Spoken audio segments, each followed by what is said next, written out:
세라건축TV 13번째 방송 시작하겠습니다. 오늘 방송 내용은 다가구 건축 설계의 중요성에 대해서 말씀을 드릴 예정이고요. 설계를 어떻게 하는가에 따라서 사업 수지가 적자가 나기도 하고 흑자가 나기도 합니다. 오늘 말씀드릴 내용은 허가방 도면을 가지고 좀 분석을 하고 수지 분석까지 할 거고요. 그리고 적자가 나는 도면을 어떻게 하면 수익성이 좋은 건물로 만들 수 있는지 설계 과정까지 설명을 드릴 예정입니다. 지금 보시는 도면은 건축주께서 저희 사무실로 전화해서 견적 좀 해주세요 라고 보내온 도면입니다. 근데 도면을 봤더니 일명 허가방 도면이에요. 그래서 그런 생각이 들더라고요. 정말 이대로 건축을 해도 될까? 도면에 대한 문제점은 조금 이따 도면을 보면서 자세하게 설명을 드리도록 잘못된 도면을 보면 직업병인지 의심병인지 모르겠는데 새로 분석을 하게 돼요. 일단은 다가구나 다중주택이나 오피스텔이나 분양이든 임대든 가장 중요한 건 세 가지만 보시면 돼요. 첫 번째는 뭐냐면 다가구 임대가 잘 되는 지역인지 수요와 공급이 맞는 지역인지를 보시면 되고요. 두 번째로 과연 적정한 임대료가 보장이 돼서 임대 수익은 생기는지, 그 다음에 세 번째 가장 최적화된 설계인지를 먼저 확인을 하면 됩니다. 근데 지금 도면은 하나도 안 맞아요. 보면서 설명을 다시 드리도록 하겠습니다. 지금 보시는 위치에 자리 잡은 대지고요. 일단은 자세한 주소는 개인정보상 공개하지 않겠습니다.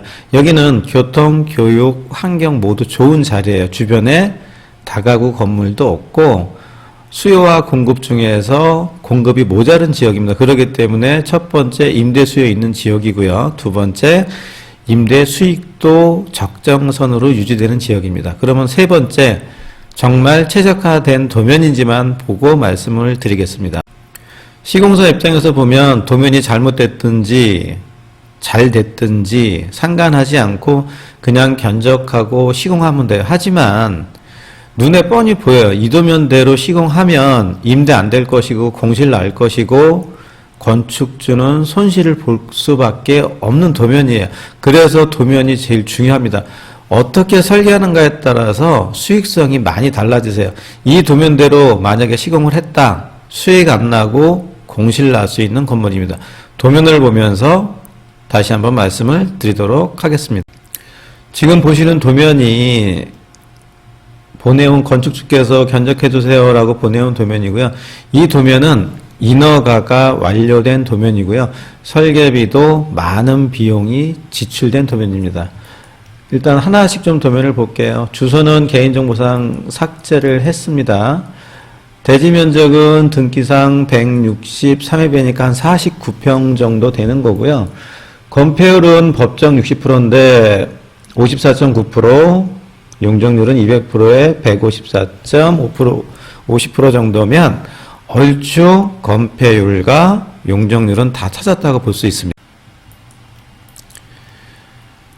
1층 평면도를 한번 보겠습니다. 방이 1개, 2개, 거실과 주방, 그리고 방만한 겁나게 큰 다용도실이 하나 있네요. 가구들은 하나도 배치 안 되어 있고요. 자, 이 도면의 문제점을 한번 볼게요. 가구를 먼저 배치해 보도록 하겠습니다. 사람이 살면서 침대와 붙박이장, 식탁, 책상, 화장대는 반드시 필요한 거예요. 그러면 요 방 2번이 보니까 화장실이 있는 거 보니까 안방 같습니다. 한번 침대와 붙박이장을 배치해 보도록 하겠습니다. 먼저 침대를 한번 배치를 해 볼게요. 이 정도의 침대를 배치하고 그 다음에 붙박이장도 필요하니까 붙박이장도 배치를 해 보도록 하겠습니다. 자, 보시면 창문에 붙박이장이 걸리죠. 붙박이장이 걸리면 창문이 찐따 나서 보일 겁니다. 이게 가구를 배치를 안 하고 설계하니까 이런 문제점들이 발생하는 거예요. 이 안방 같은 경우에는 반드시 드레스룸이 없으니까 붙박이장은 있어야 되는데 붙박이장이 들어갈 위치는 창문 여기 있고요. 여기 있고요. 이쪽으로는 화장실 출입구가 없어 자리는 여기밖에 없어요. 그러면 창문이 줄어들거나 해야 되는데 이렇게 되면 창문이 붙박이장이 가려지는 형태가 되고요.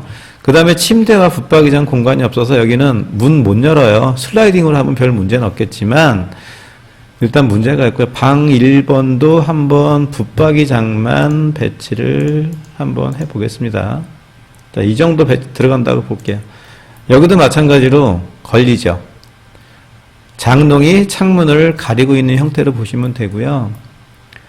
그 다음에 주방 같은 경우도 보면 냉장고하고 식탁하고 밥 먹을 때 반찬 끄내면 얘 일어나야 돼요. 이것도 구조가 안 맞고요. 그 다음에 기본적으로 이 건물은 3층 건물입니다. 3층 건물이면 당연히 있어야 될 게 뭐냐면 엘리베이터 있어야 돼요. 아무리 3층이라도. 엘리베이터 없으면 임대 안 하죠. 여기 누가 임대 들어가겠습니까? 어차피 내 돈 주고 사는 건데 더 환경 좋은 데 살고요.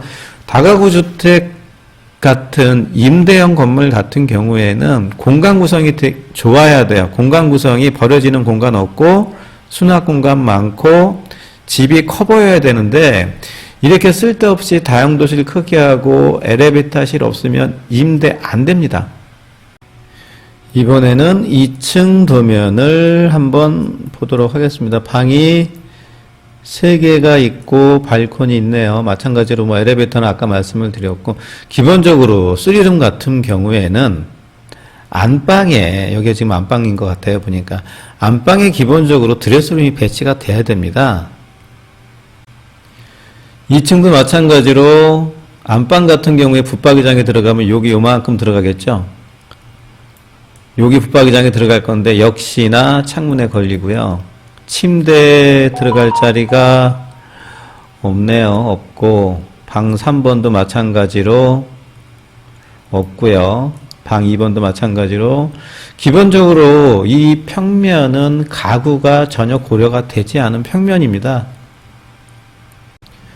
주방도 보시면 주방 크기에 비해 배치가 너무 열악하고요. 공간도 나가려면 여기 문이 너무 좁습니다. 이런 부분들의 문제들도 좀 많이 보이네요. 어차피 다시 그릴 도면이니까 평면은 이 정도로 넘어가고요. 한번 단면도를 보겠습니다. 단면도를 보니까 지금 층고가 실질적인 방바닥에서 천장까지 2230이에요. 문보다 조금 높은 겁니다. 답답해서 못 살아요, 사람들. 그리고 하나 더 볼게요. 허가방 도면이라는 게 뭐냐면 보시는 요 하얀 줄 두 라인이 석고보드 라인이에요. 근데 어디 걸려 있냐면 창틀에다 시공을 해야 돼요. 석고보드를 창틀에 붙일 수가 없습니다. 만약에 정말 그 아주 유능한 시공사가 와서 이대로 시공했어요. 씩씩하게 창문틀에다 석고보드 딱 붙여놨습니다. 그럼 건축주가 이게 뭐예요? 라고 얘기하면 시공업체는 뭐라고 얘기하냐면 우리는 도면대로 했으니까 우리한테 뭐라고 하지 말고 설계사무실한테 가서 뭐라고 하세요라고 할 거예요. 이쪽도 그렇고요. 이쪽도 마찬가지로 샤시에다가 석고보드 걸어야 돼요. 이러면 건축주가 다시 시공해달라고 하면 시공사는 책임 없고요. 도면대로 했으니까 다시 시공하는 돈 더 내셔야 돼요. 돈 다시 주십시오라고 하면 뜯어내고 다시 해야 됩니다. 설치하는 비용보다 더 비용이 소요되게 됩니다. 이 땅은 지금 1층과 2층은 다가구로 해서 임대를 줄 거고 3층은 주인이 살 세대예요. 보시면 지금 삼각지붕 되게 얕게 해놨는데 이 부분에서 다락방이 하나 들어갈 수 있어요. 그러면 실질적으로 주인 세대에서 쓸 수 있는 면적은 많아지고요. 추후에 건물을 매각하더라도 주인 세대 쓸 수 있는 규모가 전용 면적이 넓어지기 때문에 매각에도 유리합니다. 굳이 이렇게 공간 만들어서 버릴 필요 없습니다. 일조권 계산해서 조금 더 올리면 다락방 나올 수 있는 구조예요. 그러면 훨씬 더 공간은 넓어지게 됩니다. 인면을 한번 보겠습니다. 인면을 보면 그냥 흔한 집입니다. 뭐 특별히 디자인도 별로 없는 것 같고요. 그냥 일반적인 흔한 집. 일단 도면은 어차피 뭐 허가방 도면이니까 크게 의미 두지 않고요. 어차피 저희가 수익성 좋은 건물로 다시 그릴 거니까 이 정도 넘어가고요. 이 건물 갖고 돈벌이가 되는지 안 되는지 쉽게 말씀드려서 적자나는지 흑자나는지 수지 분석을 해보도록 하겠습니다. 제일 중요한 거잖아요. 돈 벌려고 하는 건데. 수지 분석 보겠습니다. 수지 분석은 전세와 월세 두 가지로 분석을 해보겠습니다.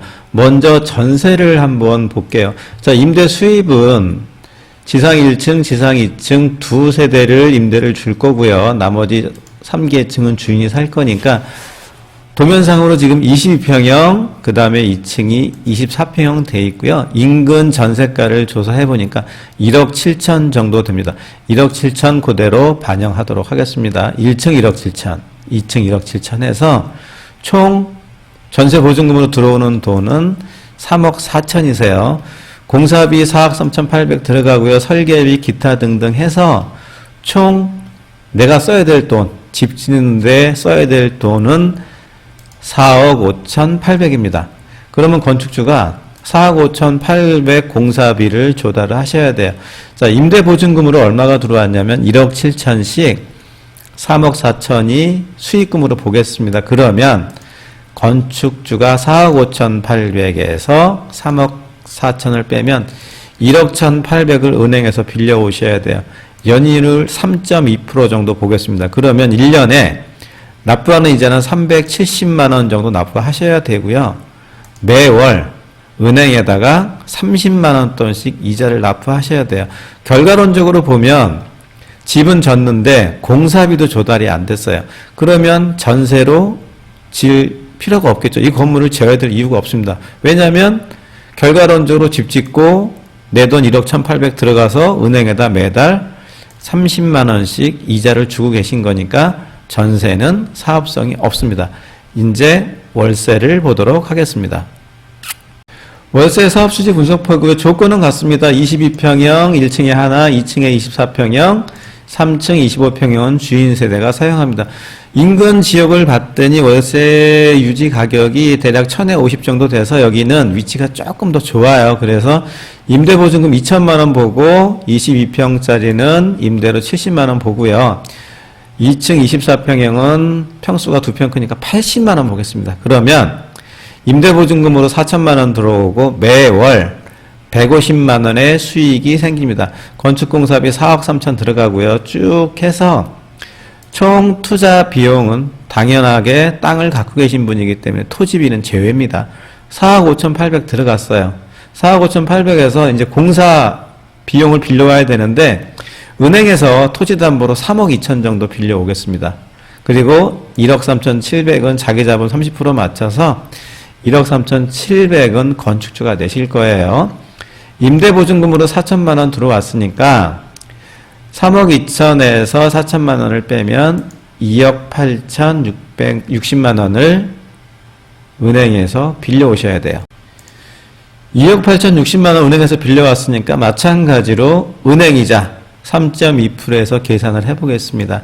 1년 이자가 890만 원 또 내셔야 돼요. 이거를 나누기 12 했더니 월 납부하셔야 되는 이자는 74만 8천 원 정도를 납부하셔야 돼요.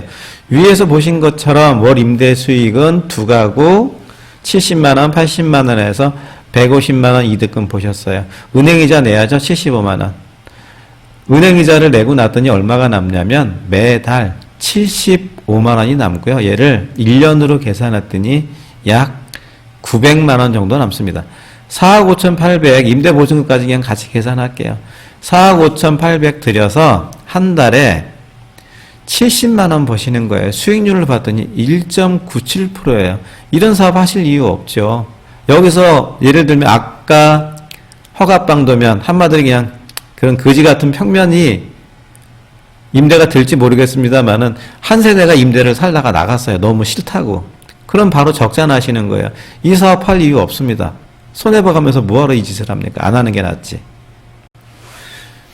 이 도면을 갖고 수지 분석을 해봤더니 전세는 공사비도 안 빠지고 내 돈 1억 8천 더 들어가야 되고요. 월세로 계산했더니 근 5억 돈 들여서 한 달에 70만 원 버시는 거예요. 안 하는 게 낫죠. 공실 나면 바로 적자 나니까. 수익이 없게 도면을 그린 겁니다. 큰일 났잖아요. 만약에 시공사가 수익 부분은 사실 시공사하고 관계없거든요. 임대되고 안 되고는 건축주의 문제지 시공사의 문제는 아닙니다. 근데 이 도면을 보고 도저히 견적은 못 해주겠더라고요. 그래서 도면을 바꾸세요. 이거 갖고는 수익이 발생하지 않습니다. 라고 말씀을 드렸고요. 이제 이 도면이 어떻게 바뀌면 수익성이 나는지를 조사하고 다시 설계를.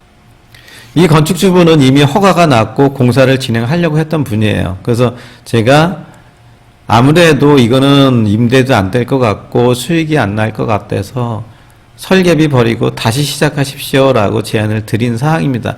자, 이 허가방 도면, 수익도 안 나는 거지 같은 도면이 어떻게 바뀌는지 미운 오리 새끼에서 수익을 발생할 수 있는 화려한 백조로 어떻게 바뀌는지를 보여드리겠습니다. 여기서 제가 드리고 싶은 말씀은 뭐냐면 누가 설계하느냐에 따라서 어떻게 설계하느냐에 따라서 적자가 나는 건물이 수익이 발생하는 건물이 될 수 있기 때문입니다. 오늘 방송은 도면의 문제점, 그 다음에 수지 분석이 안 나오는 적자를 보여드렸고요. 다음 시간에는 이 땅이 어떻게 수익성 있는 건물로 바뀌는지 도면을 그려드리고 수지 분석을 다시 해서 설명을 드리도록 하겠습니다. 오늘 방송 여기까지입니다. 감사합니다.